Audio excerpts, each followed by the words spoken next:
और मैं Marathi film producer director actor हूँ। उससे पहले 2006 से फिल्म सेंसर बोर्ड में एज ए रिप्रेजेंटेटिव के तौर पे काम कर रहा हूँ और 2014 का film sensor board corruption activist हूँ। ठीक है, तो यहाँ पर आप कई करप्शन का जो उल्लेख करने के लिए आए कि किस तरीके से सेंसर बोर्ड में किसी भी सर्टिफिकेट के जो सर्टिफिकेट या जो अप्रूवल दिया जाता है उसके चलते क्या यहाँ पर भ्रष्टाचार चल रहा है?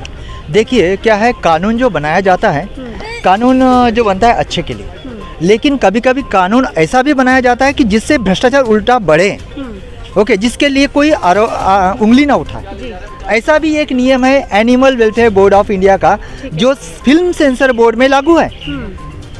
अब फिल्म सेंसर बोर्ड में सोचने वाली बात है कि कई आम पब्लिक को पता ही नहीं कि ऐसा भी नियम होता है। जो फिल्मों में जो हम जानवर दिखाते हैं, खेत खलिहान की फिल्में रही है, भेड़ बकरियां चराने का शॉट है, या कई ऐसे फिल्में हैं जिसमें तकरीबन संस्कृति को दिखाने की कोशिश की जाती है। तो संस्कृति को दिखाते हुए देखिए कई सारी नदियाँ के पार है, तेरी मेहरबानियाँ पीछे, हाथी मेरे साथी से, सदियों से पिक्चरें दिखाते आ रही है जो लोगों के लिए एक प्रेरणा का सबब होती है और उन जानवर से प्यार किया जाता है। अब एक फिल्म डायरेक्टर जब फिल्मों में वो दिखाता है तो वो ध्यान रखता है कि जानवर पे अन्याय ना हो, क्योंकि वो फिल्म स्टार्ट करने के पहले मुहूर्त करता है, पूजा करता है भगवान की कि किसी भी तरह की हत्या ना हो, यानी वो ध्यान देता है शुरुआत से ही। तो अभी हम जब फिल्म में वही जानवर अगर दिखा रहे हैं, एक बैलगाड़ी का शॉट दिखा रहे हैं, खेत खलिहान दिखा रहे हैं, उसमें जो जानवर आ रहा है, जानवर को पुचकारना हो गया, खाना खिलाना हो गया, तो उसके लिए 30,000 रुपये लिया जा रहा है animal welfare board of India के जरिए, जो सेंसर बोर्ड में लागू है नियम। तब तक सर्टिफिकेट इशू नहीं करते जब तक कोई एनओसी ना लिया जाए। तो आप कह रहे हैं 30,000 रुपये अगर एक सीन मूवी के अंदर दिखाया जाए जिसके अंदर कोई भी जानवर दिखाया जाएगा तो 30,000 रुपये आपको उसको देने पड़ते हैं, चाहे वो 1 सेकंड का शॉट बोर्ड के पास जाता है। नहीं, सेंसर बोर्ड के जरिए, सेंसर बोर्ड में वो नियम लागू है, लेकिन वो एनिमल वेलफेयर बोर्ड से लेना पड़ता है, यानी हमें डॉक्टर का एनओसी लेना पड़ता है। अगर एक मुर्गी दिखाना है तो पहले डॉक्टर का एनओसी लो कि मुर्गी कैसी है, प्री शूट परमिशन, शूटिंग के पहले ही मुर्गी कैसी है वो डॉक्टर चेक करता है कि मुर्गी कैसी है, उसको वैक्सीनेशन दिया क्या नहीं वो भी चेक होता है। ओके, देखिए कितनी मूर्खता है, जो मुर्गी कटने वाली है 15 दिन के बाद में उसका वैक्सीनेशन किया क्या नहीं वो डॉक्टर लिख के देता है, हाँ मैंने वैक्सीनेशन किया सब कुछ, उसका भी 5-10 हज़ार देना पड़ता है। उसके बाद में एनिमल वेलफेयर बोर्ड को भेजो, एनिमल वेलफेयर बोर्ड बोलता है कि भैया ठीक है शूटिंग स्टार्ट कर दो। शूटिंग स्टार्ट होने के बाद में वो मुर्गी दिखाई जाती है, मुर्गी को दाना खिलाने का शॉट, फिर वो शॉट हमें एनिमल वेलफेयर बोर्ड को फिर से भेजना पड़ता है, फिर उसको पूरा जो पैसा है 25 से 30 हज़ार रुपये भरना पड़ता है। उसके बाद में वो एनओसी देता है कि इस मुर्गी के ऊपर कोई अत्याचार नहीं हुआ। तो क्या ये पूरा शोषण को जो है शुरुआत नहीं हो रही है इससे कि एक जो छोटे लेवल के प्रोड्यूसर होते हैं जो आर्थिक रूप से कमजोर होते हैं तो एक तरीके से शोषण माना जाए? ये एक्चुअली सरासर ब्लैकमेलिंग और शोषण ही है। देखो क्या है, अगर वो बोल रहे हैं कि एक मुर्गी के ऊपर अत्याचार होता है, एक बकरे के ऊपर अत्याचार होता है, ठीक है, तो 30,000 रुपये लेके अत्याचार खत्म हो जाता है।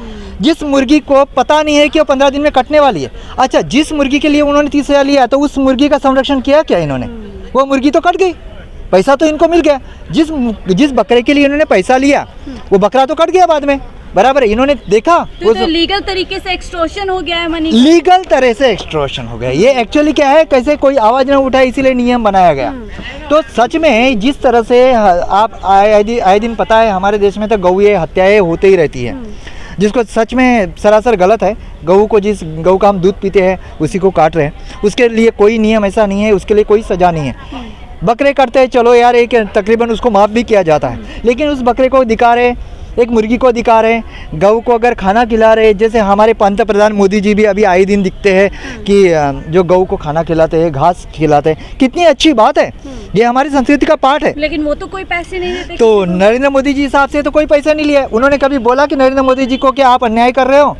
तो वही चीज़ हम फिल्मों में दिखा रहे हैं ताकि हमारे जो बच्चे हैं वो देखें, उनसे प्यार करें। तो कानून तो उन पर भी अप्लाई होना चाहिए अगर वो भी, तो आपको क्या लग रहा है भेदभाव हो रहा है कि एक आम इंसान जो शायद एक कोशिश करता है कि जो फिल्म की उसकी क्रिएटिविटी है उसको बना करके कुछ अपना जो उसका मोटिव है उसको भी पूरा करे और साथ ही कुछ आर्थिक रूप से मजबूत हो सके, लेकिन यहाँ तो उल्टा ही हो रहा है। जी एक्चुअली क्या है पता है क्या, हमारे जो डायरेक्टर होते हैं उनकी एक अलग अलग सोच होती है। सब डायरेक्टर एक जैसी फिल्में नहीं बनाते, वो कोई गांव खेड़े से आए हुए भी डायरेक्टर है जो अपनी क्रिएटिविटी को सामने लाते हैं। खेत खलिहान और वहाँ की जो संस्कृति है, पहाड़ी एरिया है, वहाँ पे भेड़ बकरियाँ रहेगी, सरकार तो कच्चा रहेगी। संस्कृति को काफी बढ़ावा देने के लिए अलग अलग योजनाएं लाती है, लोगों को प्रोत्साहित करती है कि आप संस्कृति को बढ़ावा दीजिए। देखिए अभी हमारे जो पंत प्रधान और बाकी के जो हमारे नेता है, जैसे ये योगी जी, ओके, योगी जी भी तकरीबन गौ माता की बात करते हैं, संस्कृति की बात करें। कई लोग संस्कृति के आधार पे हमारे जो अभी हमारा राम मंदिर बना उस वक्त का दौर था,